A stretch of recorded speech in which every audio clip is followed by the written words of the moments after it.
Hello everybody, and thank you very much for watching our top 10 shows and or listening if you're on the podcast. There was an update to the software that we use to make the podcast / videocast, and as a result, it messed up audio settings that I didn't know about or hear or could fix until, you recorded the whole thing and then you go, oh my god, it was messed up the whole time. So, I'm a little blown out, I guess is the way that you could put it. I've lowered the decibel levels and ultimately tried to do the best I can to sort of get around it. But again, my apologies. This won't be a problem moving forward, and I do appreciate you watching or listening. Hello everybody, and welcome to another Top 10 edition of Magic Mics, proudly sponsored by our Patreon supporters and CoolStuffInc.com, where you can find cool stuff in stock every day, and our co-sponsor CardHoarder.com, offering the best inventory prices and delivery of cards for Magic Online. I am Evan Irwin, and we get started each Top 10 by saying hello to my two co-hosts, Aaron Campbell. Aloha. I do it every time. Ruben Bressler. Hi. Hello. How are you? How you doing, buddy? I'm doing well. I am mostly recovered from my long-time ventures. Yeah, GP Seattle. That sounds really cool. I was on the road for about 10 days in a row. 7 of those I was in Seattle. Lovely city. Love it up there. Any city that I can wear a hoodie 24/7, 365, I'm a big fan of. I can do that in Vegas because I'm inside all the time. But in Seattle, the outside is the same as the inside, in that it's 67 everywhere all the time, year-round. But had a great time up in Seattle, saw a ton of fans, gave away a ton of tokens. Listen, we're going to have to reload those tokens when I come down for the set review. We got some more. I am running out. I'm on E. We got to, Wow, but almost fresh out. Well, we can get some more of those next week, because next week is the complete set review, as funded by the patrons. In Orlando, which is not 67 all the time. No, it's hot. Evan warned me today it's going to be 80 degrees out, and I was like, oh man, you better have some air conditioning, because redheads are like leftovers. We do not keep well in the heat. We need to be in cold, tight spaces. It won't be pretty. Fair enough. Yeah. All right, well, that said, we also begin with our choice of the top comment from last week in a segment we call Honorable Mention, where Ruben will tell us who was the most luxuriant and letting us know what card, or cards in this case, we didn't choose as one of our top 10 spellbook cards. Ruben? Well, this week's comment was not only luxuriant, but also expansive, covering all 3 of us. This week's comment is from Will F., who said, I can think of at least one card for each of you that I was surprised wasn't a part of your signature spellbook. For Ruben, I'm surprised by the omission of Blood Moon. I've heard you speak at length about your love for this card over many top 10s. Aaron, the lack of Sharoom the Hegemon was interesting. You've also spoken about this card many times, and so enables your favorite kind of magic, the broken kind. Also, I have to say that your reaction to broken things is one of my favorite parts of this show, and shows the pure joy this game gives you. Finally, Evan, my original thought for you was Captain Tickles, but I set myself to the same rule you did with instants and sorceries. And if you want to talk about a signature sorcery that you've been well known for, Aurelia's Fury definitely is a card you are known for. And while it landed with all the grace as a sack filled with all of Ruben's potatoes, it is a great example of the hype you are known for. You bet big, you lose big. And I always felt like, even now, it's always more interesting if you just take a position. And I was confident in that one, at least. And as a result, things got a little crazy for it. And also, as a result, it's a terrible card. But I didn't know that. It was just really cool and sexy when Gatecrash showed up. Sure, whatever. Right. As for me, at this point, I can only apologize. I mean, Blood Moon was a consideration for lots of my lists of, cards in M25. I think I left it off of that list. Blood Moon doesn't need Blood Moon knows I love it. It doesn't need me to espouse my love for it every episode. But I'm sure if we do, top 10 hate cards at some point or something like that, Blood Moon will be rightfully on that list. Yeah, for me, there's a hierarchy in terms of how hard do I laugh? And I definitely get giddy when I drop a Sharoom, but I black out from laughter when I drop a Doomwake Giant. I've recently discovered that Settle the Wreckage also gives me the giggles, because people just always walk into it where you're sitting there and you're like, they're not gonna. That card is unreasonable. And everyone just does it, and I can't do it with a straight face. I'm just like, Settle the Wreckage. Yeah. And people are like, that's not funny. I'm like, it's hilarious. Yeah. Path of God right there. Just, see you later, creatures. I'm pretty sure it's even better in Arena because no one has rares and mythics yet, so you just cast it. I wonder. I'm hoping there's a cool animation that comes with it later of like sinking ships turning into lands. Well, I But suspect it might be good now because there was a really big blue-red God-Pharaoh's Gift God-Pharaoh's Gift deck, busted out yeah. of Seattle this weekend. And if you don't want things to go in the graveyard only to be reanimated again, you exile them. And so Yeah, I had a match today. I faced it for the first time, and I was like, "Where's your graveyard? Where's your settle the wreckage?" Okay, so this week we're talking about our top 10 Wedge cards. Now, this wasn't, I think, fully, clearly communicated because some people were throwing out some Abzan and Jeskai stuff, or Abzan or whatever. And this week it's just the Abzan, Jeskai, Sultai, Mardu, Temur. That's it. These are the shards and the wedges confused. yes. The shards and the wedges. And you know, we'd seen some comments for like shards cards in the wedge comments and vice versa. It's a little bit complicated, but we made it through.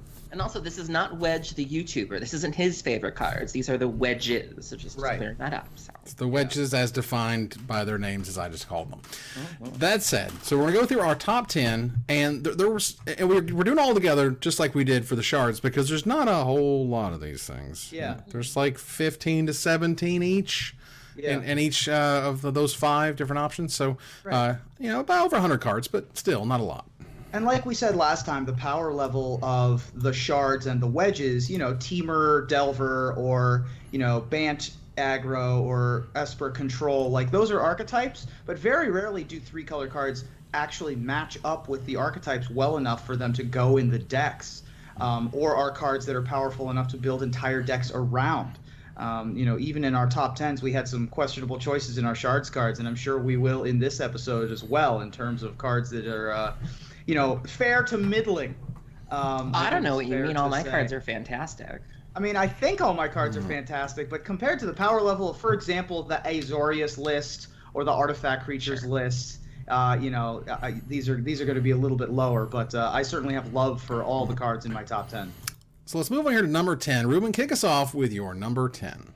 My number 10 is maybe the most played 3-color creature in the history of Standard because it survived for its entire length of Standard and then maintained its identity and kept being popular through Elder Dragon Highlander, aka Commander, because it's another popular commander. And then of course Tiny Leaders sprung up for a little while there, and it was one of, if not the most popular Tiny Leader of all time. I'm talking about Anafenza the Foremost. Ooh. So Anafenza the Foremost is a white, black, green, or Abzan, legendary creature, human soldier, mythic from Khans. It's a 4/4. When Anafenza the Foremost attacks, put a +1/+1 counter on target tapped creature you control.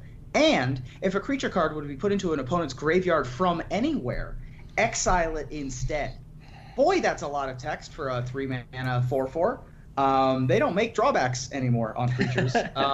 This one was particularly popular during the Rally the Ancestors rise in popularity as a mirror breaker. It was also popular in the Abzan aggro and Abzan mid-range decks that had sprung up, and of course is a central piece of part of the storyline of Khans, then Fate Reforged, then Dragons, in which Anafenza later was, in this card she's a leader, but later on they kill her Joan of Arc style for being heretical essentially, and she comes back as the spirit. Which is ironic, considering that she sort of punishes the dead in her original form, and then she is that in her second. Yeah, absolutely. So, a very fascinating character, really a powerful card as well. It's weird that you have a 3-mana 4/4 that can turn itself into a 5/5, and that's not the ability you care about. That's really not the one that impacted Standard the way it did. And that from anywhere clause is really, really relevant. There have been a number of times where I've walked into it where I will just mill, and milling counts, and it's like, oh, She is a card that whenever I see her from across the battlefield, I need to deal with her immediately because that card gets out of hand very quickly. Yeah, I mean, and again, at its core, it's a 3-mana 4/4. So you're already above the curve, and then let's just do a bunch of awesome things on top of it, because that's modern Magic, ladies and gentlemen. Yep. And of course, Anafenza has tons of Pro Tour pedigree. Pro Tour Khans of Tarkir was in, I think, 3 different deck lists. Just an absolutely powerhouse card in Standard, and later in the Singleton Commander formats. Very nice. Aaron, what's your number 10? My number 10 is one of the cards that I am most looking forward to from Dominaria. She is the reason that I'm interested in Brawl. When Brawl was announced, I had no desire to play it whatsoever, but I'm interested in building a Brawl deck around this character. I'm also interested in making an EDH deck around her, which is unusual because I don't normally like commanders with a very high converted mana cost. She costs 6, but I think I'd pay 6 for her. I think I could have a really good time with her. My number 10 is Muldrotha the Gravetide. So Muldrotha is 3, a black, a blue, and a green. She's a legendary creature, elemental avatar, 6/6. And then during each of your turns, you may play up to 1 permanent card of each permanent type from your graveyard. If a card has multiple permanent types, choose one as you play it. And it's not very hard to fill your graveyard when you're playing Sultai colors. So if you happen to have an artifact, a land, and an enchantment, you can play all of those things this turn. This card is amazing. I love the storyline behind her. She's Multani's child. Multani is back. We have his new card, and she was not supposed to make it, if I understand this correctly. She was blossoming in a very dead area, and she powered through it all to become the bad elemental avatar that she is. And I'm so excited to play with this card. Art is beautiful. The artist did a little breakdown as to how it happened, which is great, and I'm so excited for this card. It's just a crazy, scary monster. This is the type of card that, like, while I feel it's 100% designed essentially for Commander/Brawl, I think it could hit Standard, because, like, if you untap with this thing, how in the world do you lose? How do you lose? Yeah. Yeah, I know my friend and I who play, my friend Tyler and I, we both play Legacy Dredge, and we were like, I sent him a message and I was like, I'm having thoughts about bringing back a Lion's Eye Diamond and a Cephalid Coliseum. Is that bad? And he goes, no, I had the same thought. It's like, wow. It's anything you want on every single turn. It's so sweet. I mean, this card itself, I think, is amazing, and it's one of the cards that I don't play Commander, but I would for this thing. Or if someone had options, this is the Commander I'd want to choose from their box. Yeah. Yeah, Muldrotha is amazing. Plus, it's got the fact it was from Multani. Multani is also back in Dominaria, which is cool, with a super cool new card. So it's his daughter, essentially, and his child. That's really cool. I love that you have a card on your list that isn't even out yet. I have to kind of bend the rules a little bit, but I'm so excited for this card. I love that. That is fantastic. So my number 10, well, I attended GP Orlando a few years ago. And that was a Star City Games event, and very much involved in making all that happen with the pins and stuff and the theme park theme that was going on with it and whatnot. And I got to play in the event, and it was weird because I was with my family essentially on vacation, and I actually didn't really want to day 2. It was Khans of Tarkir Limited, and I opened just the stupidest, most busted set of packs I've ever opened, essentially, at that point, because I opened the Planeswalker. This is what, Sarkhan Dragon Speaker? Yeah, Sarkhan Dragon Speaker. Yeah, so I got him, and I got this card, and because this card basically says you win, and oftentimes when you cast it, you just win. So the part about the Jeskai, the WUR, the Wur Tang, if you will, the Wur Tang clan. So you got the Wur Tang clan. And you got the sickest, most insane thing you can do with the Wartang clan is called the Flying Crane technique. Oh, Lord. And the Flying Crane technique costs white, red, blue, and 3 generic mana for a rare instant, by the way, that says untap all creatures you control. They gain flying and double strike until end of turn. That just ends games. That's just like, I got 6 mana. We all done here? You see, gonna read the thing. It goes from top to bottom. It's just dumb. It's crazy. This card just kills people. Yeah, so I would, I had my Sarkhan, and I'd turn my Sarkhan to a creature, then I would Flying Crane technique with the rest of my dudes, and it's just over. Like, out of nowhere, they could be at 20, and it kills them. And I always like using my sort of the high-end spots on my top 10s as like my silly kind of personal cards, and that's definitely Flying Crane technique. So this was the mono red Sarkhan you had? Yeah. Yeah, okay.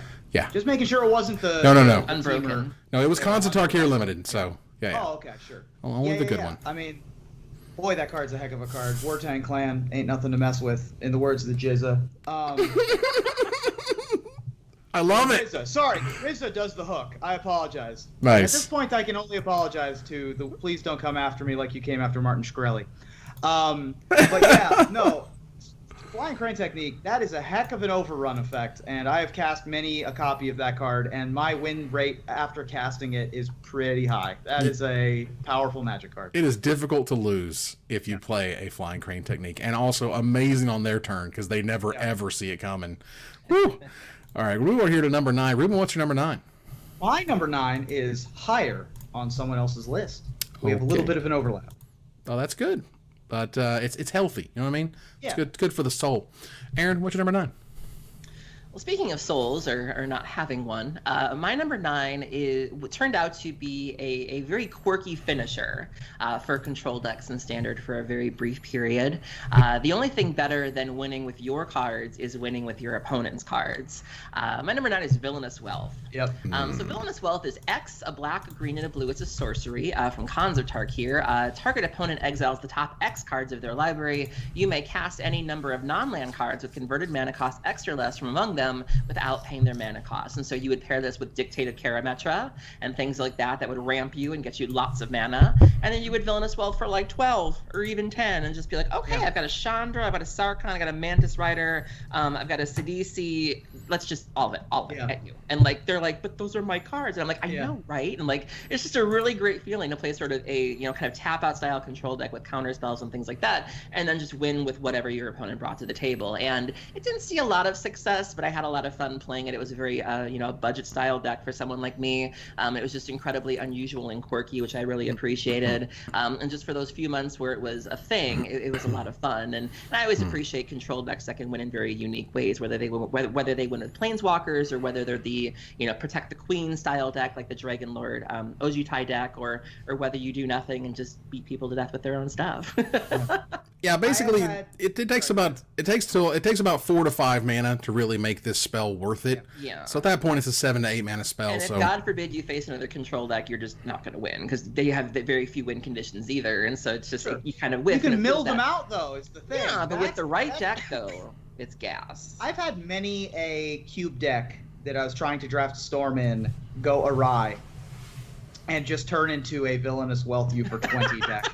Yeah. That has happened a lot. Like, more than I care to admit, and it works better than I care to admit as well. If nothing I else. really like stealing other people's stuff and killing them with it. Threaten effects are awesome. I think that Itali, the Primal Storm, is going to end up being my Brawl commander, just because I really like stealing other people's things and winning with them. And so, yeah, I have a lot of love for Villainous Wealth. Very nice. All right, so my number 9 is a card also near and dear to my heart for my own good old personal reasons. Because these days it's been printed in commander sets, and that's fine. But when it first showed up, it was the return of the big monster Dargons, the super dragons, are showing back up in Planar Chaos. And as I've said on the previous top 10, if you've listened for a while, it is rare that I get constructed anything. I get accolades, I do very well at tournaments, whatever. But this dragon, Teneb the Harvester, was my boy. Was my homeboy. It's a white, green, black, and 3 generic mana for a 6/6 flying legendary rare dragon from Planar Chaos. Whenever Teneb the Harvester deals combat damage to a player, you may pay a black and 2 generic mana, and if you do, put target creature card from a graveyard onto the battlefield under your control. So any graveyard, instant reanimate every single turn if they can't stop it, had a monster target on its head, but if they didn't have it, the game was usually just over. And I had one in the main deck, and I had one that I could go Glittering Wish for, and it was fan-freaking-tastic. Yes, Wish. I want more wishes. You love you some Glittering Wish. It was super good. Teneb is dope. That card is unbeatable and limited. I think I had a friend who had that as their general for a while. The pickings were slim when you wanted Wedge commanders, especially back in the day. Yeah. Planar Chaos gave gave us at least some options, including Numot, which of course now is one of the most, if not the most popular Magic the Gathering streamer. Shout out to Numot the Nummy, another Wedge card from the Mana Source Wedge. Just all these people who are making YouTube videos are in this episode. Yeah, Teneb is dope. I played that Glittering Wish deck at States that year. It was a ton of fun. It's just good in a control deck. It's a black creature, so it can't get Doombladed. Yeah, there was a ton of good stuff to do with Teneb for sure. All right, so we'll move on here to number 8. Ruben, what's your number 8? My number 8 is a super weirdo. Back in the day, I had a real Brewers streak to me, and I really wanted cards to be able to be broken, and I would try really hard. And I built this like Jeskai, I guess, control deck that had Goblin Trenches in it. I think I've talked about my love for Goblin Trenches in the past. Yeah. And this was one way to go get the Goblin Trenches, and it had a lot of other weird stuff going on, because my number 8 is Wild Research. Oh boy. Wild Research is a 2 colorless and a red enchantment from Apocalypse, and it has a white activated ability and a blue activated ability. Yeah, it's a weirdo. So, pay a colorless and a white, search your library for an enchantment card and reveal that card, put it in your hand, then discard a card at random, then shuffle your library. Pay a colorless and a blue, search your library for an instant card and reveal that card, put it in your hand, then discard a card at random, then shuffle your library. Yeah. It was not particularly good. Discarding at random is not a thing that you should be doing regularly. Also, if you just have an empty hand, it does nothing. Although, I used this alongside a card called Pitchstone Wall that allowed me to, instead of discarding any other card, discard the Pitchstone Wall so I could keep whatever I was going to go get. It let me go get things like Prophetic Bolt.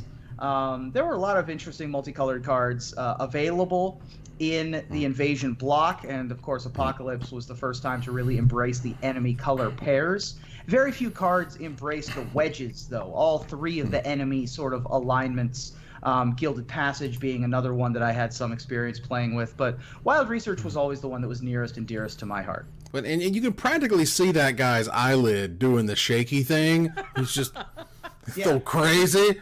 Do the shaky lid. This is actually the before shot of the guy from Ad Nauseum, and Ad Nauseum's the after shot. Wow. Is that this true? is starting to read the book. No, it's not true. I was going to say that. Head canon.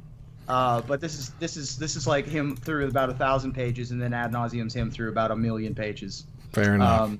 But yeah, I love Wild Research, and I have very fond memories of this card. That would make a really good. That meme went around recently of the if you don't love me at my blank, you don't deserve me at my blank. You could start off with yours and then end with Ad Nauseum. Perfect. Love it. Love me at my Wild Research and then can't handle me at my Ad Nauseum. Got it. That's terrific. Aaron, what's your number 8?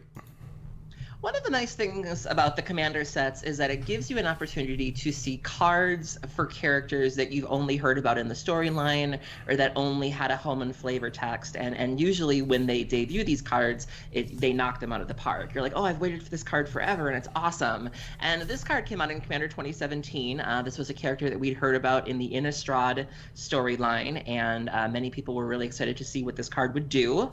And this card did not disappoint. It's been a huge player in the 1v1 Commander format specifically. I think it might have even been banned in I think it was like French Commander, or like there's 1v1 variants, and I know in a variant of 1v1 it was like almost immediately banned. It's been called to be banned in like actual 1v1. I'm not really sure what you 1v1 people do, so forgive me, but nonetheless the card is really problematic, but I love it. My number 8 is Edgar Markov. So Edgar is 3 colorless, a red, a white, and a black legendary creature, Vampire Knight, 4/4 with Eminence.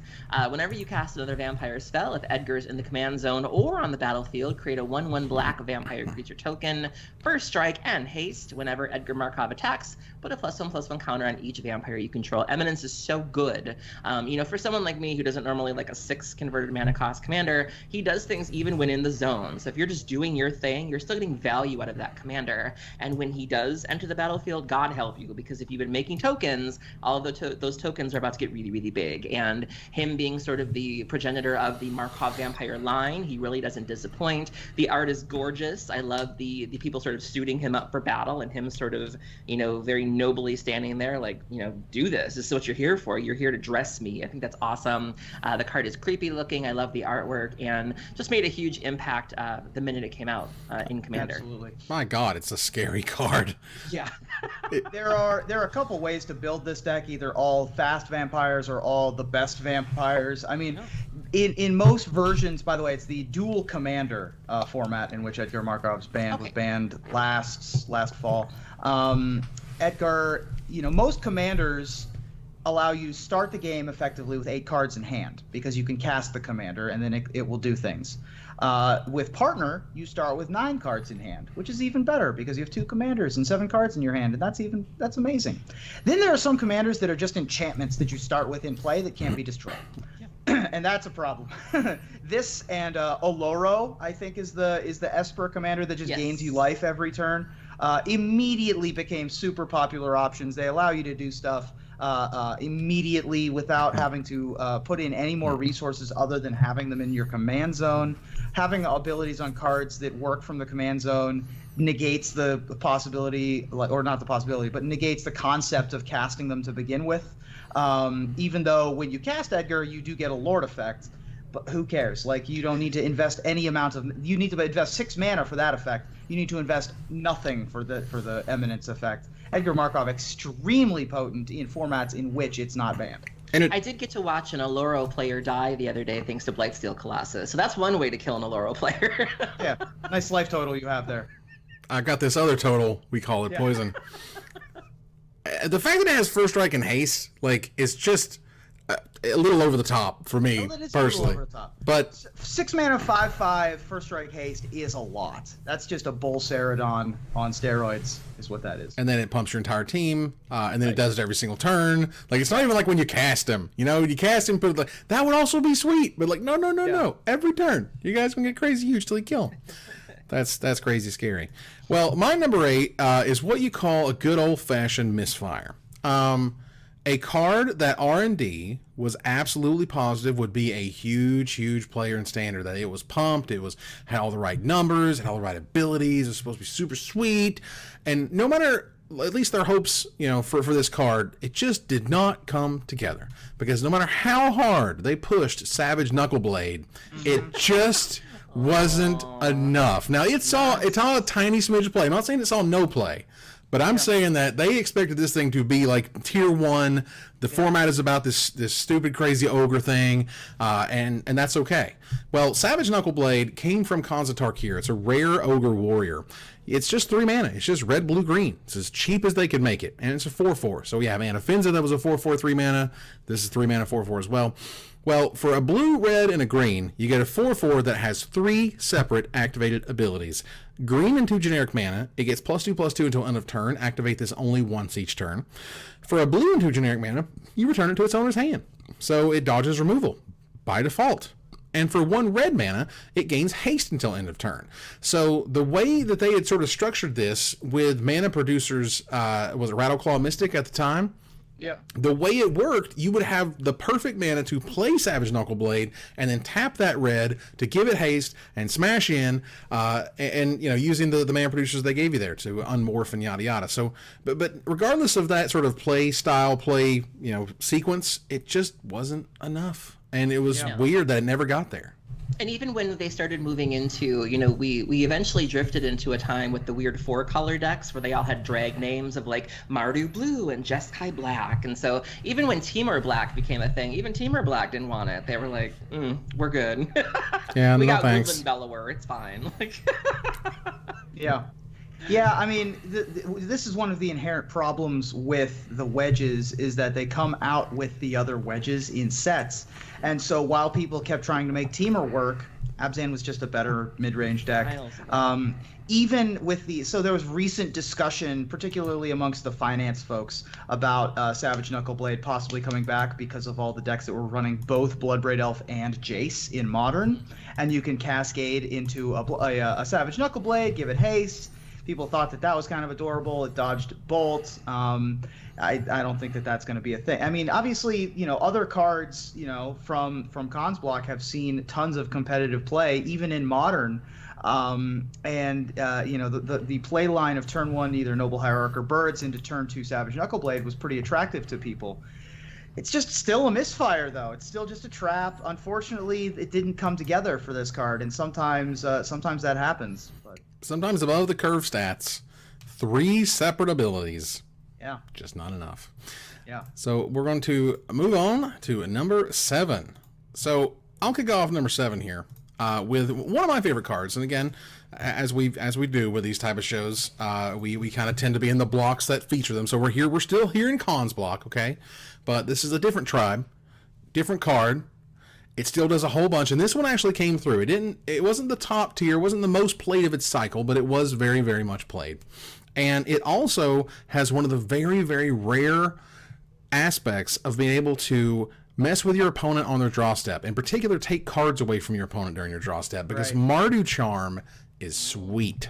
It is a black, white, and red for an uncommon instant from Khan's Tarkir. You choose one of these, deal 4 damage to target creature, put 2 1/1 white warrior creature tokens onto the battlefield. They gain first strike until end of turn. Just going to note that one more time. They gain first strike until end of turn. You know how many people run smack into these stupid things? It's insane.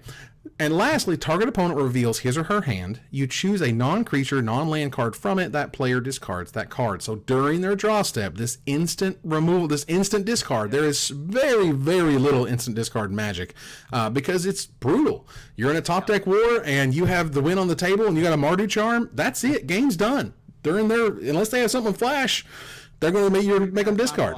That's right. Yeah. So that alone made it very, very playable, really, really interesting, and I just love this card. It was great. Mardu Charm is a absolute beating in limited, particularly in the Khan's block where everything was a 2/2 for 3.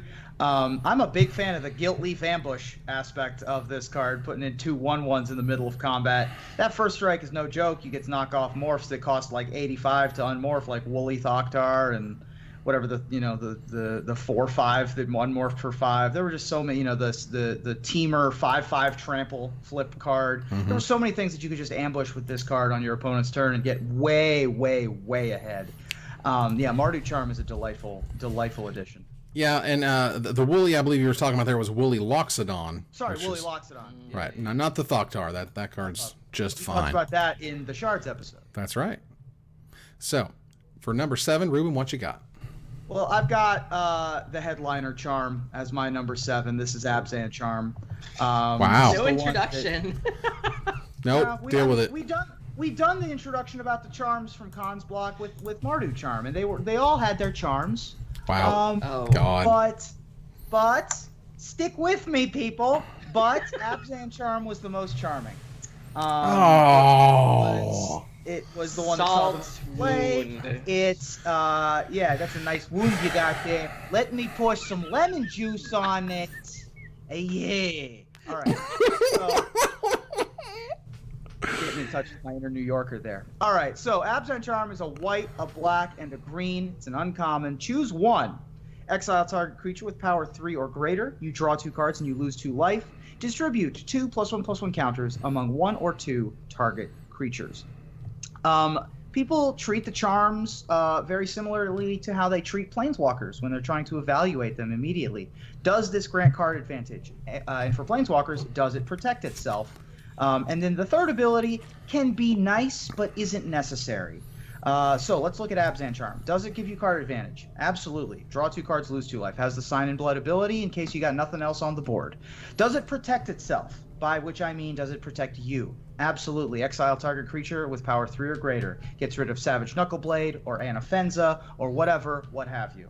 And then the third ability is nice and can be used. And honestly, this Abzan Charm ability was used an absolute ton to be able to win battles in combat. It was, these were really grindy, long formats. And you needed to have the right kind of combat trick, and being able to distribute +1/+1 counters was supposed to be a central ability of the Abzan clan, but in fact you didn't even need the extra Outlast kind of garbage or Abzan Falconers to give your creatures flying. Turns out +1/+1 counters are just good by themselves. And so Abzan Charm was highly played all the way through its life in Standard, and I think well deserving of a spot and discussion. Rarely a dead card. Like I dabbled a little bit in Abzan, and just there was just never a moment where I felt like this card is just sitting here. Like it's always doing something. And that Sign in Blood is instant speed. We talked about discard spells not really being instant speed anymore or being rare, and kind of the same thing. It's like you have Glimmer of Genius, which is you don't lose life over it, but the Sign in Blood type effects have almost always been sorceries, which is rare. Right, because it's the there's no blue in this. Blue gets instant speed card draw with varying factors, but not black. So that made it really important, and it just blew people out, particularly with the counters. You know, like and there's 5% of your life total, and there's 5% of your life total, and that's just kind of how you split them up, and being able to just top deck. Oh, I drew 2 cards into your life. That was a really great feeling in the late game. That not all of the charms, even my own Mardu, couldn't really give you. You could take away theirs, but you couldn't really get more of your own. So that sucked. Aaron, what's your number 7? Concept here was a wonderful set, and there were a lot of powerful cards that got people excited. And there was also one card that terrified people because this card enabled the possibility of having a combo deck in Standard. And there was a lot of outcry about this. There was immediate talk of this card's going to get banned, and it was just funny looking back now, and we've had so many bans in Standard over the last 2 years. And so I'm kind of chuckling because it's like, because people thought it would never, we can't have bans in Standard. We're going too far. And now here we are with Emrakul and Reflector Mage and all that. But this card scared a lot of people. And it didn't really do too much. It stayed pretty controlled, and it saw a little bit of play in Modern. But I appreciate a good combo deck, and especially I appreciate one that can scare people. My number 7 is Jeskai Ascendancy. So Jeskai Ascendancy is a blue, a red, and a white. It's an enchantment. Whenever you cast a non-creature spell, creatures you control get +1/+1 until end of turn. Untap those creatures. Whenever you cast a non-creature spell, you may draw a card. If you do, discard a card. And so basically, there was this convoluted loop involving like Retraction Helix and like Sylvan Caryatid and Dragon's Flame or Dragon's Breath or something. And you basically just cast a bunch of non-creature spells and make one thing really, really big, and then use like Briber's Purse to like tap a blocker and then just get there. And once you demonstrate the loop, you basically just kind of game over. But I love this card. I think it was the Ascendancy that saw the most play, if I remember correctly. It inspired a combo deck that you even saw play in Modern for a little while, especially because you had more cards to choose from to really make this happen. But I liked this card. I was surprised. I was a little sad it didn't do more. Like when everybody else was terrified, I was like, do it. But the card is great, and I love that it gave people the thought of having combo in Standard, which is something we don't really have too much of anymore. Yeah, it kind of came out of nowhere for the Open Series event that it was played in. It wrecked literally everyone's face. No one knew what to do. Everyone's flipping out, and then they're like, oh, wait a minute, we can have disenchant effects. There's that naturalize. That's a weird card. And then it died. No one ever played it again, and it was terrible and completely unplayable. But it had its moment in the sun. It was the ultimate glass cannon of that format, of just the perfect weapon that you can never fire again. You get the one time. So I got this one time. This was my number 9. Nice. I think that I absolutely love this card. I love that glass cannon strategies pop up in Standard every once in a while. They can win an open or two, and then they just go away forever. And it popped up in Modern again. With Birds of Paradise being able to untap itself over and over again, or Sylvan Caryatid with the added benefit of hexproof. It's just a really fun, interesting Glorious Anthem effect combined with a really esoteric corner case combo potential. It's a ton of fun, and I just think that the card's great. Yeah, it's pretty cool. It made me a little sad that very few Ascendancies even did much of anything. Yeah. I felt they all were pushed in their own unique way to try to be very powerful in their own unique way. And it's just weird. I certainly didn't see this one at the very outset of being the kind of the best one and the one that would win tournaments. This was the only one that really saw much Standard play. There was a little bit of Abzan Ascendancy in sideboards. There was like a Temur Ascendancy deck for about half a second, but you're right, the Ascendancies never really took off. It's true. So we're going to move on here to number 6. It's going to be a hot minute because mine's higher on someone else's list. Oh, Ruben, we have the same card. That's right. It's not going to be that hot of a minute. Uh-oh. Aaron and I share a number 6. Oh my God, this rarely happens. It's true. What you know about this? Usually, Evan, you tweet about when we tie this low on the list, and you see what the community thinks. Right. So what we got here, we're going to try to get you to guess what the card is. What we got here is definitely something that appeals to Aaron's sensibilities. This is a graveyard-themed card. It says the word graveyard on it at least twice. It makes zombies. It's a black creature. It's Sidisi. Yeah, and it's a badass lady who don't take no crap from no non-Naga Shaman creatures. And for me, it's a powerful Standard card that had a real big impact on the metagame, and makes a bunch of tokens, which I'm a big fan of tokens. Yeah. So Sidisi Brood Tyrant is one colorless, a black, a green, and a blue. She's a legendary creature, Naga Shaman, 3/3. Whenever Sidisi enters the battlefield or attacks, put the top 3 cards of your library into your graveyard. And then whenever one or more creature cards are put into your graveyard from your library, you put a 2/2 black zombie creature token onto the battlefield. This was an important part of the Sidisi whip decks, also known as Woodisi. Frank Lepore made me promise I would never call it that again. I'm doing it now. I don't care. But the deck was fantastic. Eventually it evolved into Sidisi Whip, because if you were binning things, you could whip them back and then have a really good time. This card was fantastic. I had a lot of love for this card. Sidisi ended up coming back as the Vizier, Ned Vizier, when the dragons took over in the alternate timeline and she was dead, which is awesome. But this card was amazing. The art was beautiful. This is everything I want to be doing. I had a lot of fun playing this deck in Standard. I had a lot of success with this card in Standard. She had her own brand of zombies, like when the cons came out, the con zombies, they had little door knockers in their forehead, which were fantastic, and she was the Sultai con. This card was great. I have a lot of fond memories of this card. I believe I believe this was, if it wasn't a pie bet, it was definitely a disagreement between myself and Brad Nelson, and of course I thought this card was bad because I'm terrible, and he's really good at Magic, so he was like, oh, this card's really good, and I'm just like, whoa, Brad. Though, to be fair, it did take it wasn't. It took a while. Yeah, took a minute. I mean, it's a 4-mana 3/3 Grave Titan. You know, it just makes more guys every turn. It fills your graveyard to let you do the delve things that you really want to do. Sidisi being one of the only characters that both halves, the dragons and the cons timeline, maintained some semblance of not just power within the story, but also both were good cards. The original timeline, the one we're discussing here, she was obviously in charge of the Sultai, and even after dragons took over and Silumgar was in charge, it wasn't a Tassiger situation where Silumgar's wearing Tassiger around his neck. The fact that Sidisi could, control undead things kept her a little bit in power, so she became the undead Vizier, sort of the Jafar at the side of the Sultan there. Both halves are very, very good, but Sidisi Brood Tyrant had a deck around her specifically and was a spectacular force in Standard for quite a while. I mean, Sidisi Undead Vizier is in the modern cube right now. Like, sure, I drafted her just the other day. I think last time I looked, she was between $6 and $9 in Commander. Like, for a mono black deck, she's pretty much a staple. Like, you want that card. Yeah, she's absolutely good early, good late, so on and so forth. Okay, so you guys shared a number 6. I don't get to get one till later. Yeah, this is where serves you right, because you said Sidisi was bad. Well, this is, or also I don't have a number 5 because it's also higher on someone else's list. Ew. So, Ruben, what's your number 5? Well, my number 5 is probably the most played Wedge card in the modern format. It's an extremely powerful creature that sort of came onto the scene relatively recently. Aaron kind of wanted to talk about it during the last episode during the charts. But we'll talk about it. It's even become the name of an incident or an act. Yeah. Right. Exactly right. Of course, I'm talking about Mantis Rider. I kid because I love.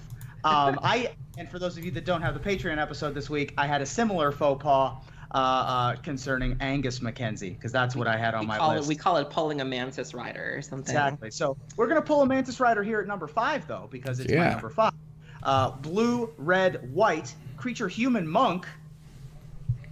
It's a 3/3 with flying, vigilance, and haste.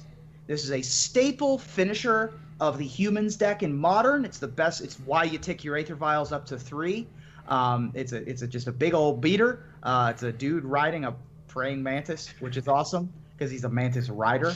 So you can't swat it. You can't. You can't cast the card swat on it, and you also can't swat it because it's not an insect for whatever reason. So you can't regenerate it with Swarm Yard, which is too bad. But we got Mantis Rider. It's such a good card.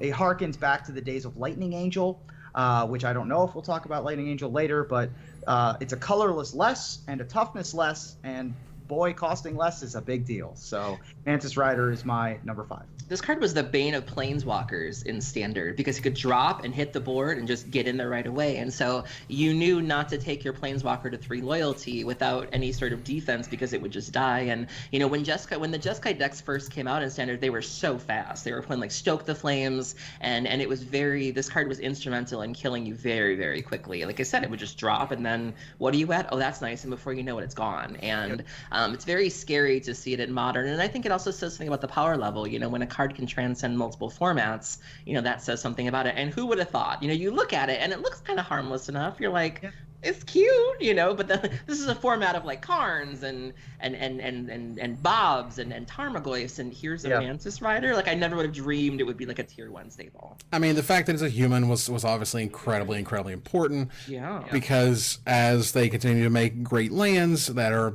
around creature types, like mana costs don't really matter that much. Yep. Ether Vial doesn't care either. We were so close, Ruben. This is my number 6. My number 6 being Mantis Rider.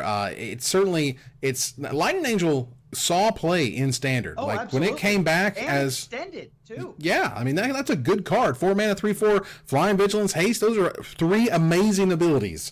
Like coming in to have evasion is terrific. So shaving a mana off that, no problem, because the fact that you can just push it, you're like get you, and you're like what? It doesn't. It doesn't tap. God. And then it's just a freaking wall at that point, and it's a hard thing to get through. So it's incredibly efficient. It's a very efficient card. When Humans inevitably ports its way into Legacy, and we get to play this card with Force of Will, that's going to be delightful as well. You know, we've already seen stuff like Meat Hooks port their way over to Legacy thanks to Cavern of Souls and Aether Vial. By the way, Cavern of Souls is like $90. Probably should get a reprint pretty soon. There was even a 5-color Humans list that sometimes pops up in Vintage. I don't know if Mantis Rider is a part of it, but they're playing every other, you know, style of human you could think of, and so I wouldn't be surprised to see it end up there. Sure. Yeah, just a super powerful card. I think it's great. That's incredible. So, Aaron, what's your number 5? My number 5 is higher on somebody's list. It's my first of 2 hires. Fair enough. Well, I've gotten through mine. Oh. So it's time to move on here to number 4. So I couldn't just stop at one of these. I had to keep going, because it's not every day you get a piece of a cycle and you're like, man, this thing does just freaking everything. And while I liked Mardu Charm, Jeskai Charm was for me the real killer. Like it wasn't that amazing in Standard, though I did see Standard play. In Limited, this thing is an absolute crazy blowout. Like Mardu Charm is really good. Jeskai Charm is a freaking blowout. It's a red, white, and a blue. It's an uncommon from Khans of Tarkir. Has 3 options, of course. Put target creature on top of its owner's library. Jeskai Charm deals 4 damage to target opponent, or creatures you control get +1/+1 and gain lifelink until end of turn. I wonder which one of those modes you choose the most. The one that gains you like 15 life and screws up all their combat and blah, blah, blah. Yeah, oh my god. It's just that it's nice that you could still sort of like char your opponent, as it were. And that's cool. But it solves the problem of any attacking creature or any blocking creature. Just go ahead and put that on top. That's great. But most of the time it was I swing with everything and we're in a race situation and this thing turns all of it around in an instant. Yeah, it's nice that you did usually cast this as gain 15 and deal a bunch of damage in a race situation based on how that Jeskai Charm deck was built. You were playing this sort of interesting, weird tempo game that allowed you to gain 15 life. But in a pinch, dealing 4 damage to your opponent's a big deal. After a Wrath comes down, or after you only have 1 creature in play, you want to deal some extra damage, and that defensive ability is no joke. I probably spent the most time. When I was playing Jeskai Charm in various types of control decks during this era, putting creatures on top of their owners' libraries, and then later dealing with them at some other later point with their Azorius Charm mode. Jeskai Charm was a very important piece to Standard and those control decks, and yeah, I think it's a great card. The idea that you had, I mean, and I've seen this before, where you draw your second Jeskai Charm, and then you look at your Mantis Rider. And you go, what are you at again? And they go, I'm at 11. And you go, oh, good. Light you on fire with 3 right. cards. EOT get you, my turn get you, Mantis Rider kill you. Like that's one of the ways that this card is really sweet, in that, it's not just about gaining life and pumping your team. You can just get wins out of nowhere. Absolutely. which is great. So, Aaron, what's your number 4? So, Khans of Tarkir block, comes out, Khans of Tarkir comes out, and they reintroduce Delve to us. And if I'm understanding it correctly, Delve was cute. I wasn't there for the first iteration. Like, Logic not solid to play, Tombstalker's a thing sometimes in Legacy, but Delve was pretty underwhelming the first time around. Wizards decided that wasn't going to happen again. And it was really pushed. We had things like Treasure Cruise, we had Dig Through Time, which ended up being immediately banned in multiple formats. Become Immense helped Infect terrorize people for a while before Infect got banned in Modern. And then this card came out, and sometimes just paying 1 mana for a 4/5 is fine. My number 4 is Tassiger the Golden Fang. Yep. So Tassiger is 5 colorless and a black. He's a legendary creature, human shaman, Delve, 4/5, and then for 2 and 2 hybrid mana, either green, blue, you can put the top 2 cards of your library into your graveyard, and then return a non-land card of an opponent's choice from your graveyard to your hand. This card immediately saw play in Standard. It has seen play in Modern and all of the Grixis decks as well. And the Delve sort of helps fuel itself. You can delve sort of the garbage, the things you don't necessarily want to get back or have a chance to get back with his ability. And at worst, it's a 4/5 wall. I mean, that's still fine. Like, this card is bananas, and I say that because there's bananas in the bowl. And nice. there were all sorts of jokes about this card. Star City Games did the Tassipur with the cat in the throne. Tassiger famously becomes Silumgar's necklace in the alternate timeline, where that's sort of his fate. And this card is amazing, and Wizards really went out of their way to make Delve something you want to be doing, and I think it might have worked so well. Like, I don't think we're going to see Delve again. No. Cost reduction mechanics are the most dangerous of mechanics, and Wizards sure does like to flirt with danger. There's some pretty crazy stuff in Dominaria that we're seeing.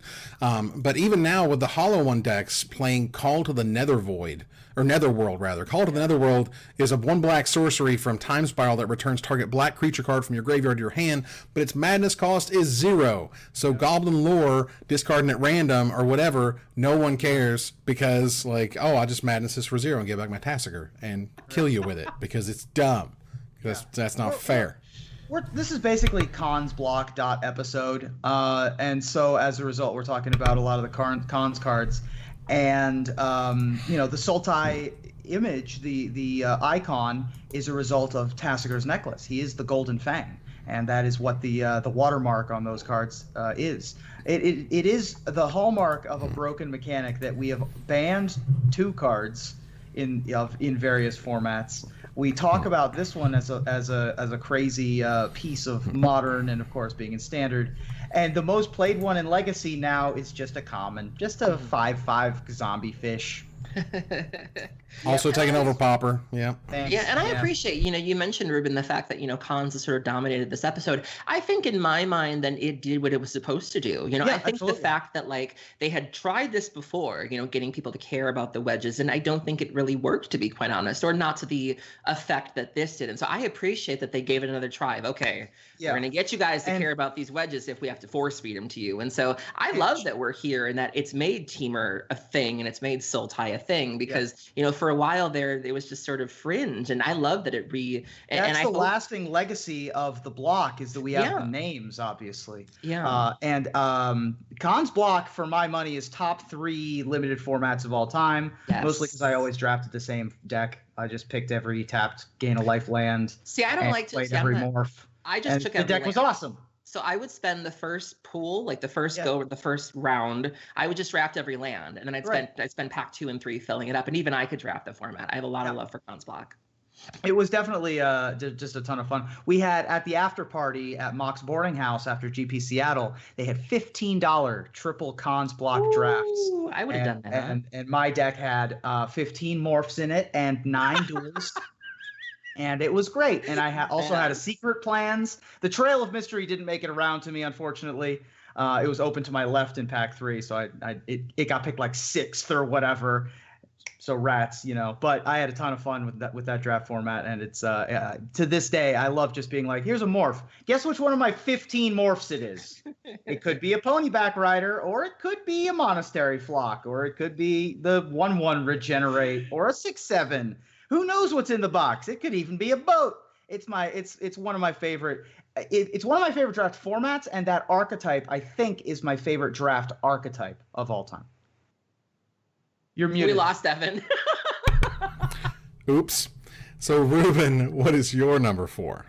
My number 4, again, we got another one from the same, second verse, same as the first, a little bit louder, but a little bit worse.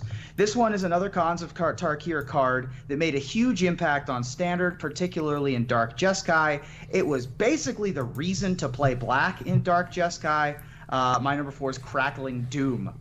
So for a red, a white, and a black, you get an instant that says Crackling Doom deals 2 damage to each opponent. Each opponent sacrifices a creature with the greatest power among creatures he or she controls. This very, very often in the mirror took down attacking Sarkhan Dragon Speakers or Tassigurs themselves. In a pinch could take out a Mantis Rider. Also was very adept at taking out Gideon, ally of Zendikar at Pro Tour. Yep, Dragonlord Ojutai is another great one that it could take down. Any of the Dragonlords for that matter. Yeah. Oftentimes took down Siege Rhinos on their way out.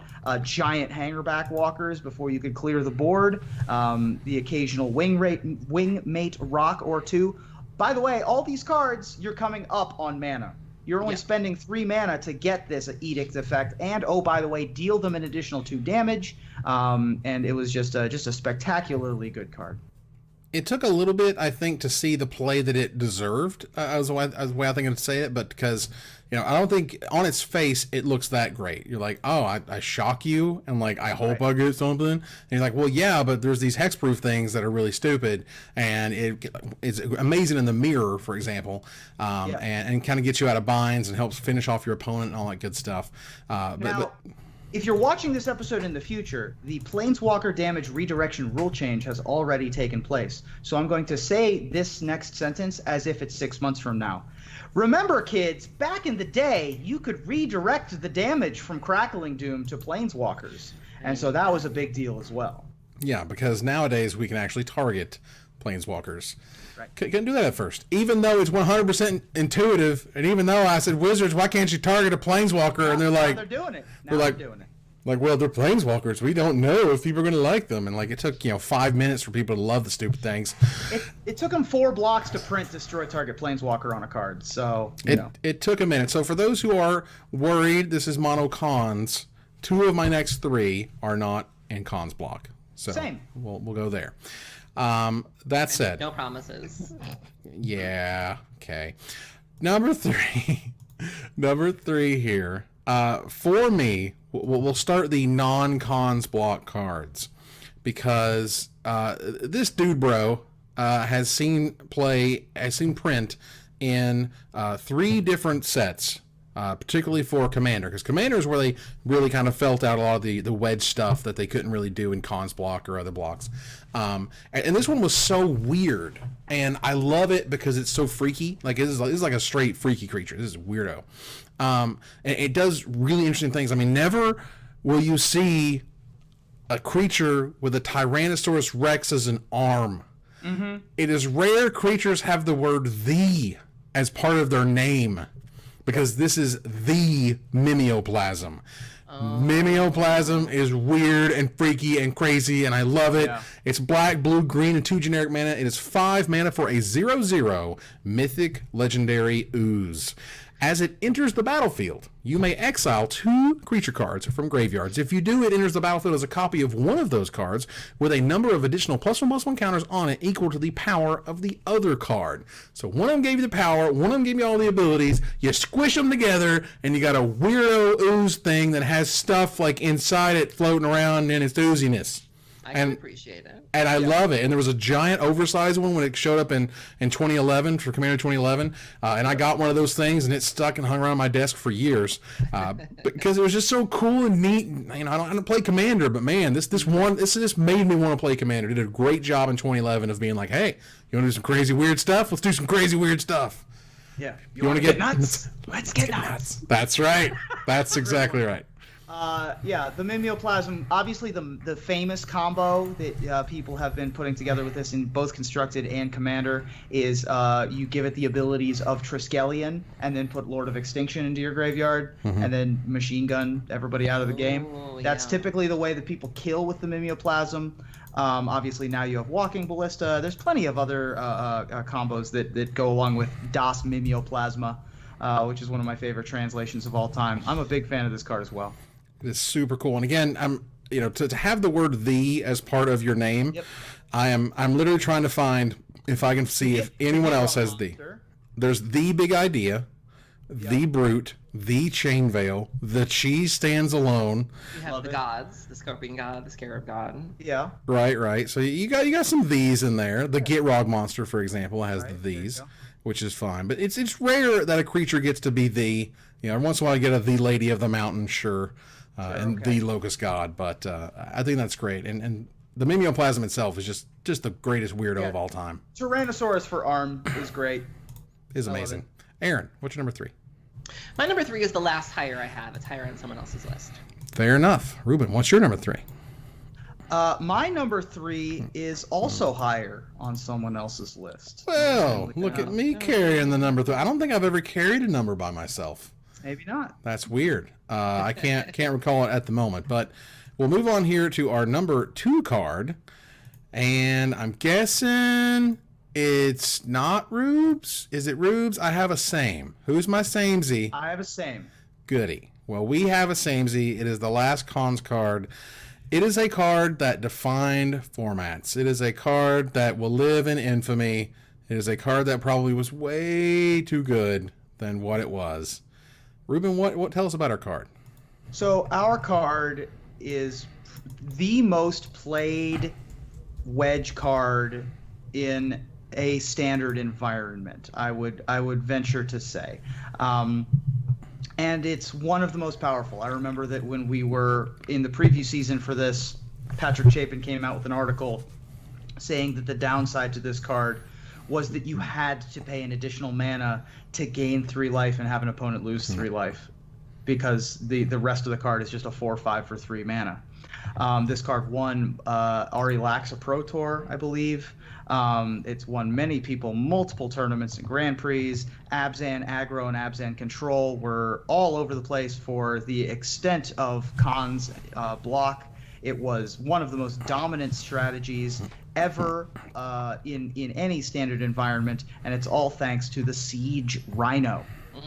So Siege Rhino is a colorless, a white, a black, and a green mana. 4/5 from Khans of Tarkir. It is a creature type Rhino, probably one of the top 3 Rhinos ever printed. 4/5 trample. When Siege Rhino enters the battlefield, each opponent loses 3 life, and you gain 3 life. Why? Yeah. Why? Why is a good question, honestly. Why? I'm like, what's the problem? Why is a good question for this one. This card is the reason why Savage Knuckleblade didn't see too much play, because this has 5 toughness. Yep. It could stand in front of Anafenzas and made Anafenza combat relevant because it had 5 toughness. It made the +1/+1 counters mode on Abzan Charm relevant because it had 5 toughness. And oh, by the way, it is just a 4-power trampler for 4 mana that lightning helixes your opponent when it enters the battlefield. The card is ludicrously powerful for what it does. This card was so good, it made Willie Edel play Abzan. For those who've been following Willie Edel's career, he loves him some Jund. He's the godfather of Jund. If there is a black-green deck, Willie Edel has played it. And this card was so good, he was like, I don't want red anymore. I want Abzan. Like, it made people go to Abzan, which is very rare in Modern. And this card felt a lot like, this card was often described as like Pringles, because it always felt like there was more than one. Like, if you ever saw one Siege Rhino on the board, that was pretty darn rare. Like, there was something about this card where it always felt like they just kept coming. And like, the first one hurts, and then the second one, and you're like, I'm out. Like, I can't. The card is just obnoxious. But do you know, or do you remember, why it has trample? I don't. The reason this card has trample is because in development, there was an enchantment in Magic 2015. A Spirit Bonds? No. But when it was being developed, they thought this card was super, super good, and they were afraid of it being too good. So they wanted to make sure that if this card was good, that this creature could trample over all of the tokens that First Response could possibly make. That's right. First Response is a white and 3 generic mana for an uncommon enchantment from Magic 2015. It says, at the beginning of each upkeep, if you lost life last turn, put a 1/1 white soldier creature token onto the battlefield. Now, No one played it.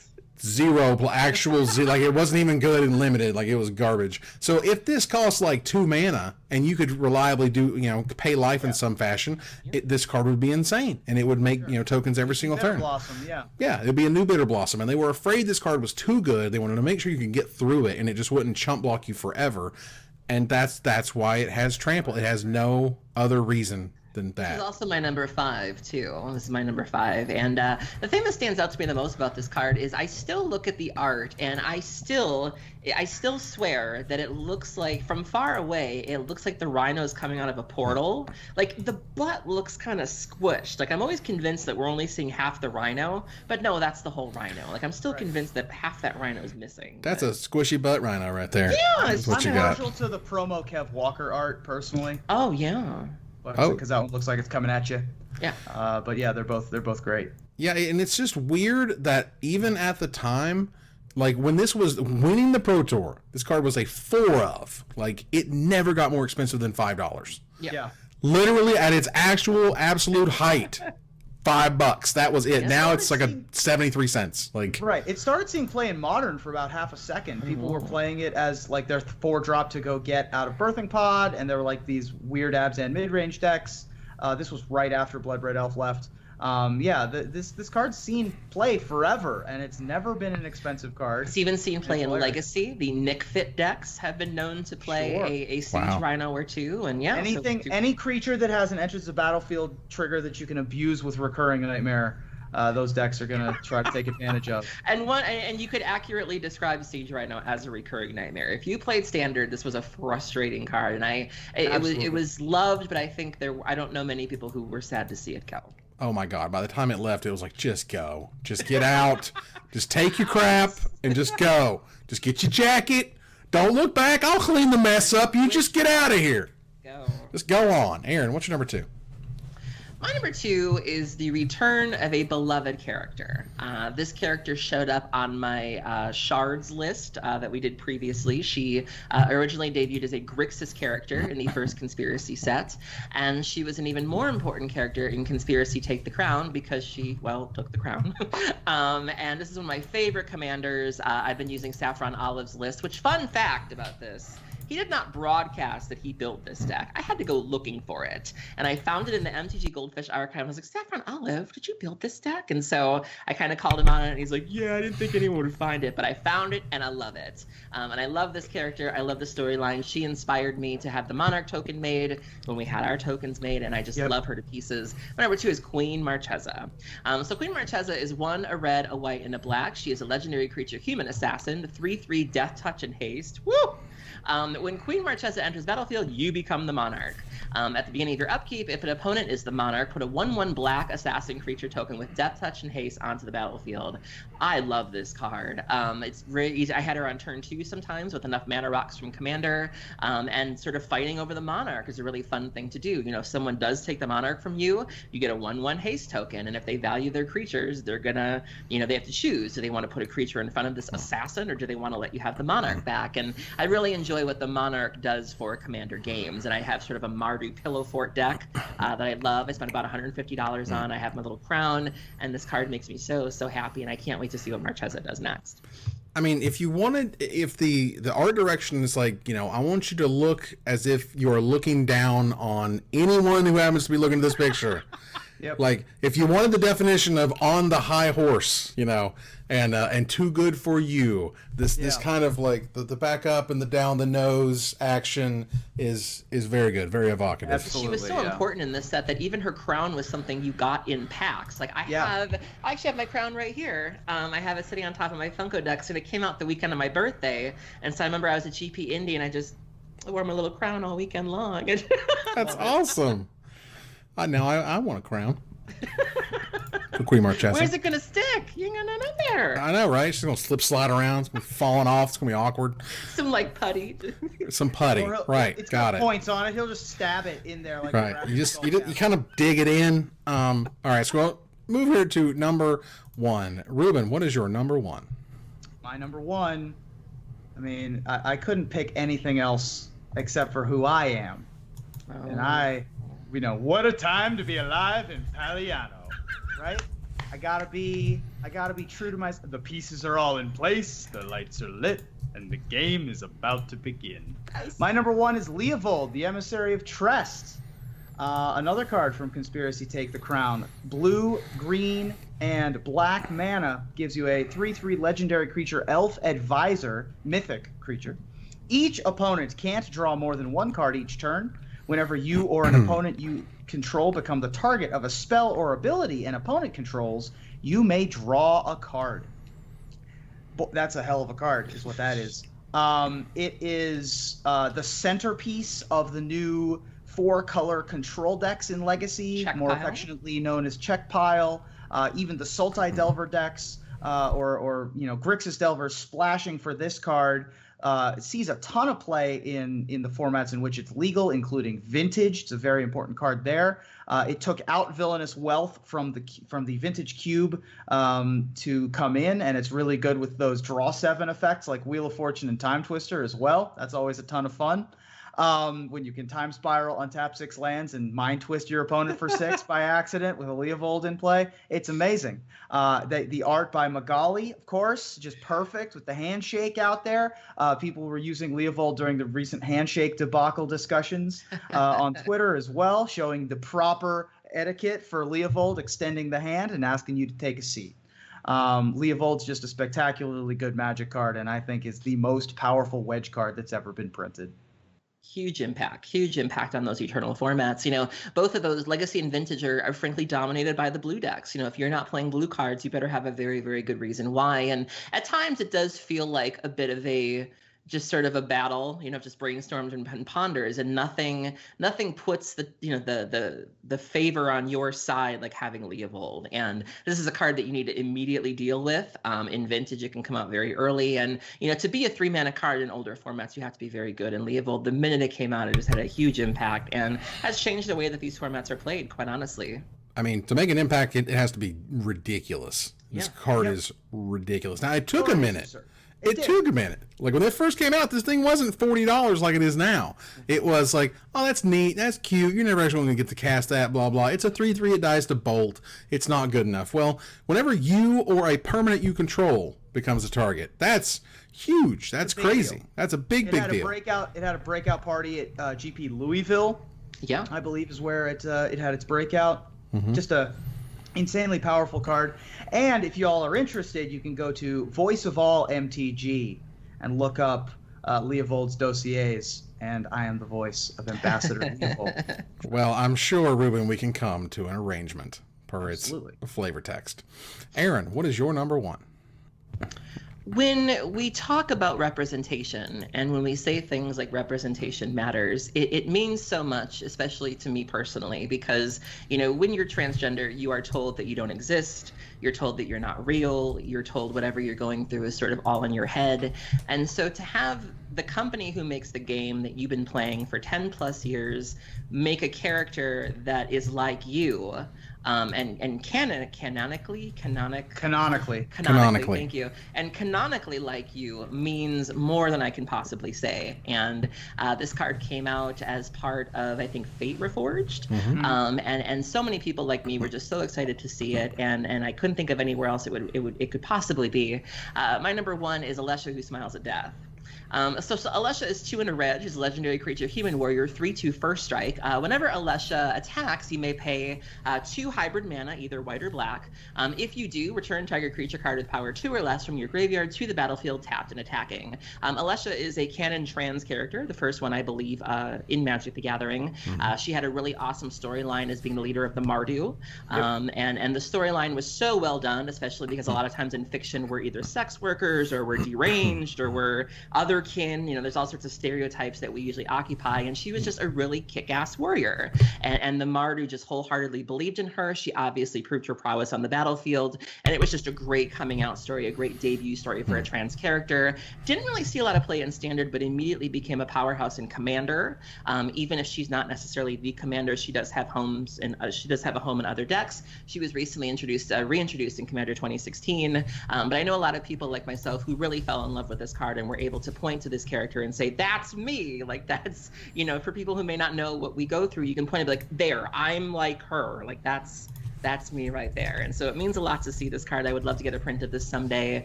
Commander All-Star, and I'm just so happy to see this card. Yeah, the idea that it can return things with power 2 or less, that's a very dangerous statement. Yeah. Because That's Revelark. Yeah, that is exactly Revelark type abilities. But yeah, which was famously noted as the most dangerous and or broken card in Morningtide. Was it Morningtide or was it in Lore One? Yeah, Morningtide. Morningtide. And because of that fact, normally these cards care about mana cost. Convert a mana cost 2 or less because it keeps the power level sort of in check. When it goes off power, that power could be 1, but it's a 37 mana card that does a million things, and Alesha takes them back, which is super cool. And again, representation matters. This is representation. Yeah. Yep. I just want to add, Leopold is my number 3, so just wanted to. Yeah. Nice. Fair enough. Yeah, if you want to go back and read "The Truth of Names" by James Wyatt, is the story with it, Alesha. The Mardu, the way that you are named in the Mardu is you do not earn a name until you've gone through battle a lot, and then you are given a name, and you sort of identify with. You're sort of half given a name and half choose a name, and in the moment of her naming, she chose Alesha, like her grandmother before her, and that was sort of a sort of watershed moment in the Mardu tribe. That's awesome. So we're moving here to my number 1, and this is an epic number 1. Now Ruben knows exactly what it is because it's already higher on. He listed as higher. Yeah, it's my number 3. Your number 3 because the ability is amazing. The ability came from a lunchtime discussion, famously, of what is this thing supposed to do? What makes this thing special? What makes this creature special? This legend that's in Lorwyn. Lorwyn being a set that is about tribes. And there's this tribe of trees. And the tree folk need somebody to lead it. And what does Doran the Siege Tower even do? And Aaron Forsyth just sat down one day and just rattled off this idea, and it was beautiful, and it was one sentence, and it literally defined the entire tribe immediately. It's been used since. I love it. It's great. Doran the Siege Tower is a white, green, and a black. Cheap as they could make it, 05. And you're like, it's a 3-mana 05? Like, oh, no. Because it has this magical sentence for being a legendary tree folk shaman. Each creature assigns combat damage equal to its toughness rather than its power. So this is a 3-mana 5/5. Thank you very much. It changes literally how all of combat is being done, but it's really grokkable. It's really understandable. It doesn't like blow your mind. You just go, oh, I'm just going to use that number instead of that number.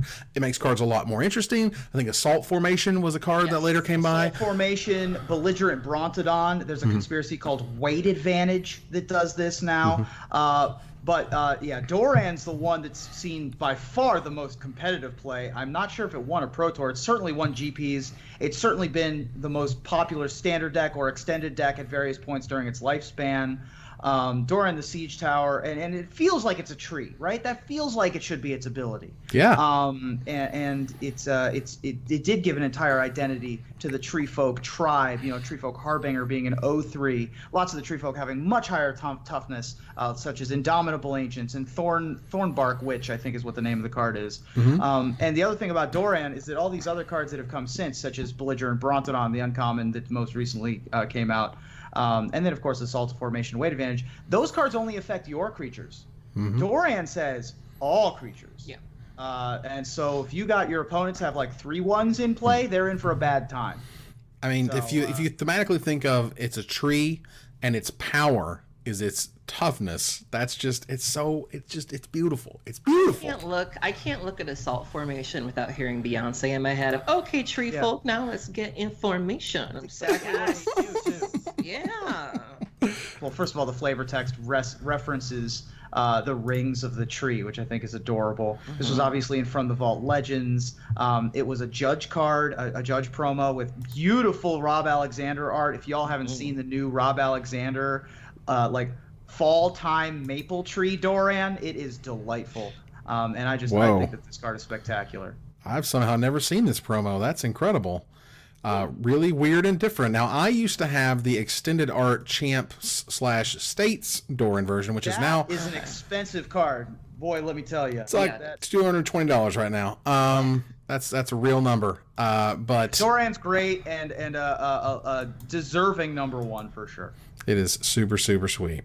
That said, that was our top 10 Wedge cards. You'll see them on the screen right now for review. Take a look at my list, Aaron's list, and Ruben's top 10, and we want to hear from you about what card we didn't talk about, and we'll select our favorite to win a $50 gift certificate to CoolStuffInc.com.